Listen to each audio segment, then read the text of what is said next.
अस्सलामुअलैकुम व्यूवर्स, मैं बिलाल मिर्ज़ा आपको वेलकम करता हूं बिलाल मिर्ज़ाज़ वर्ल्ड के rooftop and kitchen gardening channel पर। और दोस्तों, उम्मीद करता हूं कि आप सब खैरियत से होंगे और माशाल्लाह आपकी गार्डनिंग बहुत अच्छे तरीके से चल रही होगी। दोस्तों, काफ़ी टाइम का ऑलमोस्ट 4 महीने का गैप आया कि मैं वीडियोस नहीं बना पा रहा था। कुछ जो है मेरे अपने रूफ गार्डन के काम बहुत ज़्यादा थे जो कि मुझे करने थे। जब मैं आपको इंशाल्लाह एक जनरल ओवरव्यू अभी जब बनाऊंगा तो उसमें मैं आपको दिखाऊंगा कि मैंने क्या क्या चेंजेस अपने गार्डन में किए हैं। कुछ और भी अपना कारोबारी काम भी थे मेरे जो पेंडिंग हुए थे, वो करने थे। और उसके अलावा एक मिसहैप भी मेरे साथ हो गया था जिसकी वजह से जो है काफ़ी आप लोगों ने पूछा कि क्या हुआ है। तो अल्लाह का शुक्र है अब खैरियत और आफियत के साथ हूँ। तो अब जो है दोबारा से अब वीडियोस बनानी दोबारा शुरू की हैं।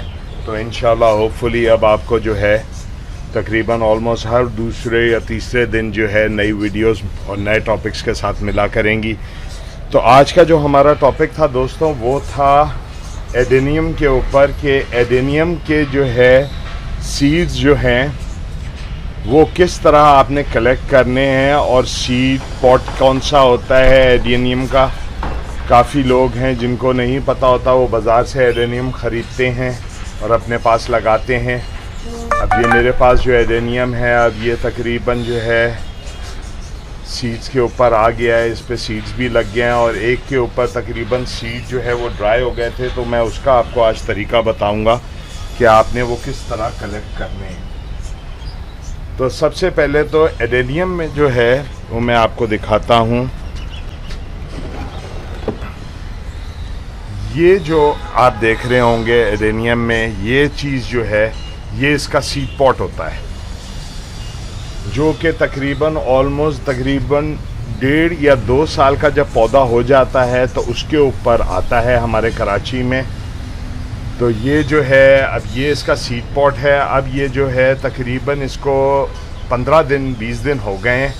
अब ये बड़ा होना शुरू होगा। एक टाइम आएगा कि जिस वक्त तक ये तकरीबन ऑलमोस्ट तकरीबन 8 से 10 इंच का हो जाएगा और उसके बाद जो है ये ड्राई होना शुरू होगा। तो आपने क्या करना है, या तो इसके ऊपर यहाँ से कोई वायर लपेट दें, कोई भी धागा हो या कोई भी वायर हो जिससे ये डैमेज ना हो। बस इस तरह इसको लपेटना है कि ये, क्योंकि इसके सीड्स इतने हल्के होते हैं कि अगर हवा लगेगी तो यह सीड हवा के साथ ही उड़ जाएंगे।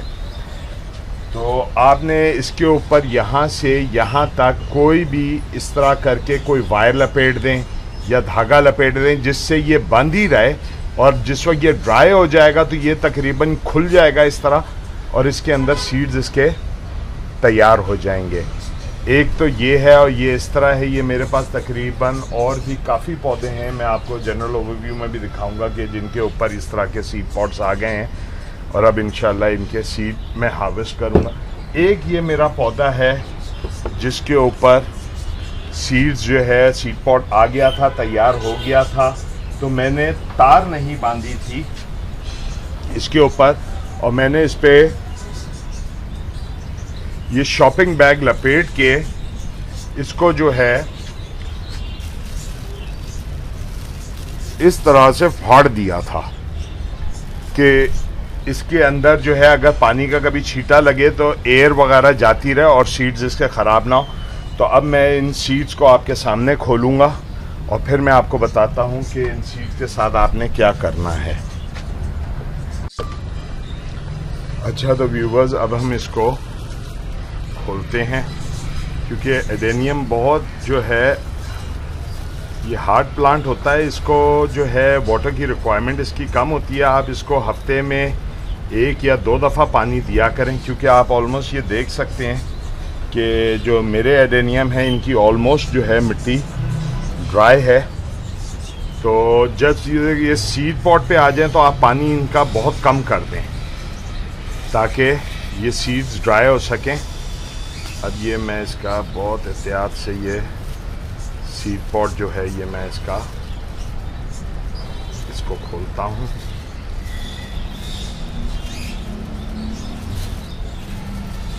अच्छा, ये देखें, ये सीड जो इसका सीड पॉट था ये दोस्तों ये इस जगह पे लगा हुआ था। ये मैं पीछे कर देता हूँ इसको। ये मैं आपके सामने सीड का पैकेट जो है वो खोलता हूँ।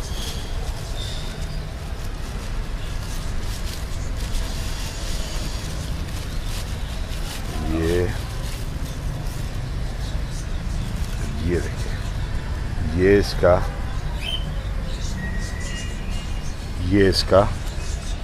सीड पॉट है। ये सीड सब इसके अंदर जमा हो गए। ये इस तरह था और ये बंद था। अब ये ड्राई होके खुल गया है, इसको हम रख देते हैं इधर।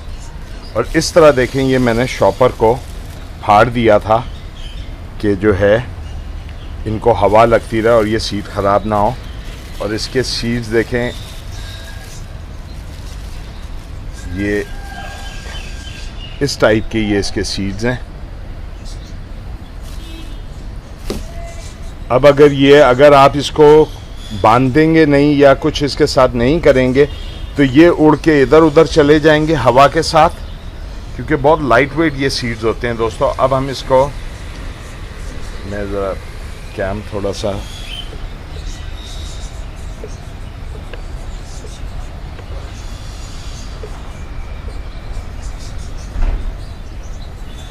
अच्छा,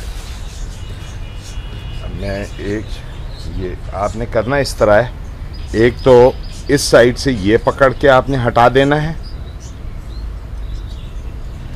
और इस साइड से ये पकड़ के आपने हटा देना है। मैं एक दोस्तों बाउल छोटा ले लूँ, उसमें मैं ये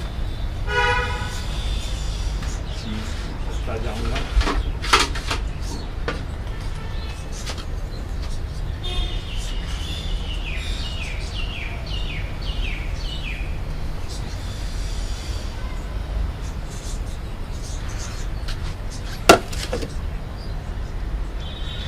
ये मैं इसमें सारे सीड्स निकाल लेता हूँ तकरीबन।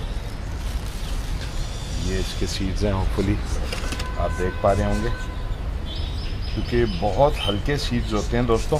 ज़रा सी ये देखें, ये हवा लगी इसमें से अब उड़ भी गए। तो चले मैं इधर ही रखता हूँ, अंदर ही इसमें।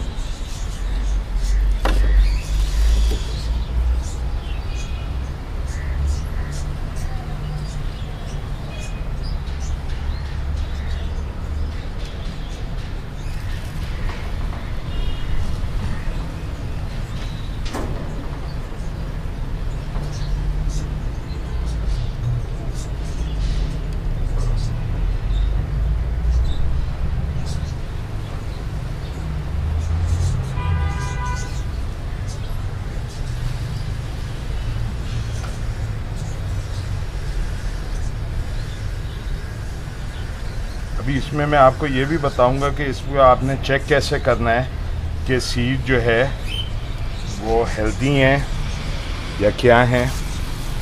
थोड़े से हम सीड्स जो है ये पहले जमा कर लेते हैं।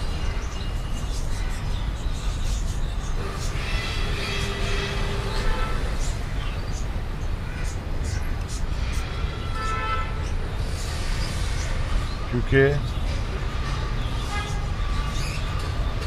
दोस्तों एडेनियम में जो है कॉडेक्स जो है वो उन्हीं प्लांट्स का बनता है जो आप सीड से लगाते हैं। जो आप कटिंग के थ्रू लगाएंगे उनका कॉडेक्स नहीं बनेगा, वो उन पे बीज लगेंगे। आप जो सीड लगाएंगे कॉडेक्स उन्हीं से बनेगा, जो है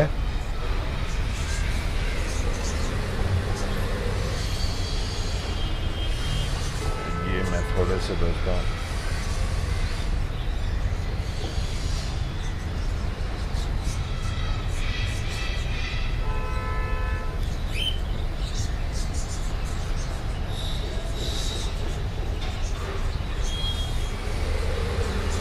ये थोड़े नाजुक मिजाज के बीज हैं होते हैं इसके।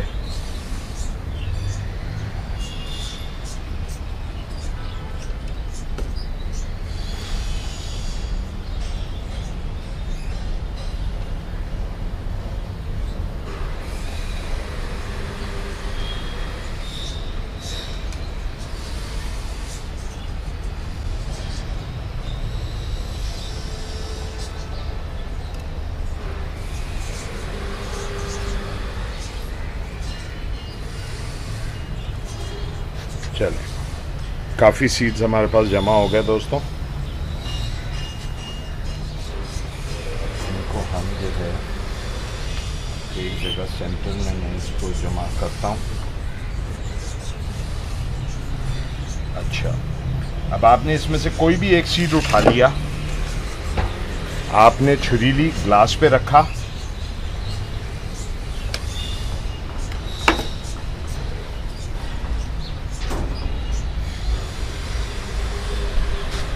आप ये देख सकते हैं दोस्तों, ये इसके अंदर आपको हल्का सा वाइट नज़र आ रहा होगा, ये इसका सीड है। तो इसका मतलब है कि ये जो है ये हेल्दी बीज है। अब इसी तरह एक मैं ये उठा लेता हूँ। अब ये बहुत छोटा है, इसको मैंने काटा जिस वक्त दोस्तों, इसके अंदर कुछ भी नहीं है। तो ये सीड जो है ये सही नहीं है। आप जो है, लेकिन सबको ना काटिएगा, जो आपको देखने से लगे कि कमज़ोर हैं, पतले हैं, उनको आप जो है फेंक दें। और बाकी जो है आप अपने सीड्स जो है जमा करके इनको जिपलॉक बैग में रख के और कहीं भी एयर टाइट जगह पे इनको रख दें और इनकी आप सीडलिंग करें। तो इंशाल्लाह मैं जो है ये सीड अब मैंने एक्सट्रैक्ट कर ली है, मेरे पास आ गए। तो इंशाल्लाह मैं इसके ऊपर अपना जो है सीडलिंग पे भी वीडियो आपको बना के दिखाऊंगा कि इसकी सीडलिंग होनी कैसे है। लोग कहते हैं कि एडेनियम को जो है कि मट्टी जो चाहिए होती है वो कोकोपीट होनी चाहिए, उसके अंदर कोको कॉयर, उसके अंदर कोको हस्क होना चाहिए, मार्बल चिप होना चाहिए। आप दोस्तों ये सिंपली देख सकते हैं, मेरे पास जितने एडेनम लगे हुए हैं ये सब बालू मट्टी और गोबर की खाद के अंदर लगे हैं। सिर्फ इनके अंदर जो केयर मैं ये करता हूँ कि इनको मैं चेक करता रहता हूँ, इनके कॉडेक्स को, कि ये बहुत ज़्यादा नरम तो नहीं है। और पानी बहुत कम मैं इनको देता हूँ कि हफ्ते में 2 दफ़ा पानी देता हूँ। और इतना पानी देता हूँ कि ये मट्टी जो है सिर्फ मॉइस्ट हो जाए, गीली हो जाए, जिससे नमी इनको मिलती रहे। क्योंकि ये बहुत हार्डी प्लांट है, जैसे इसको डेजर्ट रोज़ कहते हैं, तो सख्त पौधा है। तो लेकिन जो है इसकी सिर्फ आपने कॉडेक्स का आपने ख्याल करना है, क्योंकि अगर आप इसको ज़्यादा ओवर वाटर करेंगे तो ये इसका कॉडेक्स जो है ये नरम पड़ जाएगा। और इसमें एक बीमारी आती है जिसको हम कहते हैं रूट रॉट की, जिससे ये मरता है। उससे कैसे इसको प्रिवेंट करना है, आपने रूट रॉट, अगर आपको पता चल जाए कि रूट रॉटिंग का इसमें मसला आ गया, आपने उस पौधे को किस तरह बचाना है, इंशाल्लाह वो भी मैं वीडियो बना के आपके साथ शेयर करूंगा। तो इंशाल्लाह नेक्स्ट टाइम किसी नई इन्फॉर्मेशन के साथ आपसे मुलाकात होगी। तब तक के लिए अपने दोस्तों, रिश्तेदारों और गिरदोनवा में सब लोगों का बहुत सा ख्याल रखिएगा। दुआओं में सबको एक दूसरे को याद रखा करें दोस्तों, मुझे भी दुआओं में याद रखें, मेरे घर बार को भी, मेरे घर वालों को भी, सबको दुआओं में याद रखें। आगे रमज़ान का महीना भी आ रहा है, तो कुछ जो है अपना सीक्वेंस में चेंज करूँगा दिन के बजाय अब, क्योंकि दिन में रोज़ा भी होगा, गर्मी बहुत होगी, तो अब इंशाल्लाह रात में वीडियोस बनाया करूँगा। तो इंशाल्लाह नेक्स्ट टाइम किसी नए टॉपिक के साथ आपसे मुलाकात होगी। हमारा फेसबुक पे ग्रुप है, आप उस ग्रुप को ज्वाइन करें। फेसबुक पे पेज है, उस पेज को भी आप लाइक करें। तब तक के लिए अस्सलामु अलैकुम व रहमतुल्लाहि व बरकातहू।